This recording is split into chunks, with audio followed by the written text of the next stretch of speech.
योगी अब मारेंगे स्कूलों में छापे। बरेली पुलिस को सांसद संतोष की खरी खरी। दरगाह से अपील, उर्स में ना आए महिलाएं। मौलाना शहाबुद्दीन बने मुस्लिम जमात अध्यक्ष। और बरेली की शख्सियत में स्वतंत्रता सेनानी अमर बहादुर सिंह। नमस्कार, मैं हूं नेहा वर्मा और आप देख रहे हैं यूपी न्यूज टुडे नेटवर्क।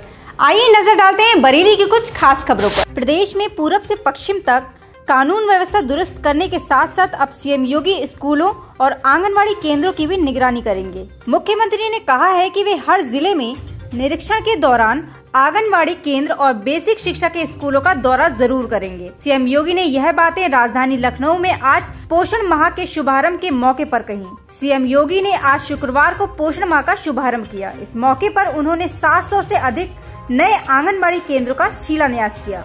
मुझे बताया गया कि 1,70,00,000 बच्चे हैं जो आंगनबाड़ी केंद्रों के माध्यम से अपने भविष्य की नींव को मजबूत करते हैं।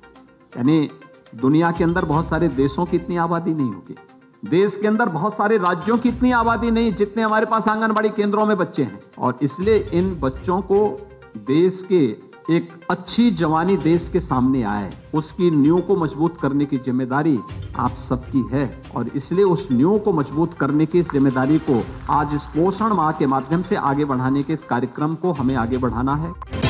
बरेली में पुलिस और भाजपाइयों के तनावपूर्ण रिश्ते को लेकर मंत्री, सांसद, विधायक खफा नजर आ रहे हैं। पार्टी नेता विशाल गंगवार के घर रेड और बेहद खराब तरीके से उनको हवालात में बंद करने को लेकर भाजपाइयों ने पुलिस के खिलाफ मोर्चा खोल दिया है। योगी सरकार में मंत्री डॉक्टर अरुण कुमार, सांसद संतोष गंगवार के साथ कई विधायकों ने एडीजी और आईजी से मिलकर उन्हें बरेली पुलिस की तमाम शिकायतें गिनाई हैं। जुटे सीनियर भाजपा नेताओं के अफसरों ने कहा कि बरेली के थाने चौकियों में पुलिस का बर्ताव बहुत खराब नजर आ रहा है।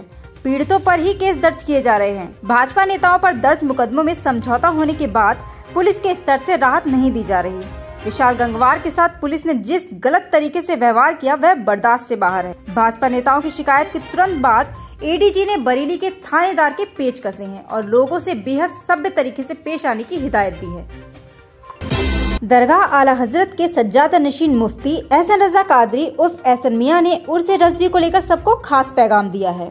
सज्जादा नशीन ने कहा है कि उर्स रज़वी में शामिल होने के लिए महिलाएं न आएं। उर्स के दौरान दरगाह पर उलेमा, अकीदतमंदों की भारी भीड़ उमड़ती है और इसकी वजह से महिलाओं के लिए अलग से इंतजाम नहीं हो पाते हैं। खानकाए रज़विया की यही रिवायत रही है कि यहाँ कभी भी उर्स में महिलाएं शिरकत नहीं करने आती। उन्होंने महिलाओं से घरों में ही उर्स रज़वी करने को कहा है। ऑनलाइन ऑडियो प्रसारण की व्यवस्था दरगाह की वेबसाइट पर पहले की तरह इस बार भी की जाएगी। दरगाह के मीडिया प्रभारी नासिर कुरैशी ने बताया है, सज्जादा नशीन का पैगाम विभिन्न संचार माध्यमों के जरिए देश भर के जायरीन तक भेजा जा रहा है।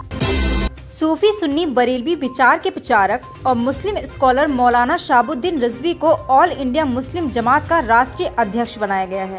शुक्रवार को बरेली में दरगाह आला हजरत की तरफ से बनाए गए इस नए संगठन का ऐलान किया गया। नबीर आला हजरत मौलाना मन्नान रजा खान उर्फ मन्नानी मियां ने प्रेस कॉन्फ्रेंस कर इसकी जानकारी दी है। ऑल इंडिया मुस्लिम जमात संगठन मुस्लिम समाज के बीच धार्मिक, सामाजिक, शैक्षिक और सियासी जागरूकता आदि क्षेत्रों में काम करेगा। मीडिया से बात करते हुए मौलाना मन्नानी मियां ने कहा कि एक जिम्मेदार शहरी के तौर पर लोगों के दिलों को जोड़ना हमारी जिम्मेदारी है। मौलाना शहाबुद्दीन आला हजरत के मिशन प्रचारक है। वह समाज के बीच सक्रिय रहकर सामाजिक कार्यकर्ता की जिम्मेदारी भी निभा रहे हैं, इसलिए उन्हें जमात के अध्यक्ष की जिम्मेदारी सौंपी गई है। मौलाना शहाबुद्दीन ने कहा कि समाज और इंसानियत के लिए काम करने के इच्छुक लोगों को जमात से जोड़ा जाएगा। देशव्यापी मुहिम चलाकर बुद्धिजीवी, उल्मा और कानूनविदों को जोड़ने की कोशिश करेंगे।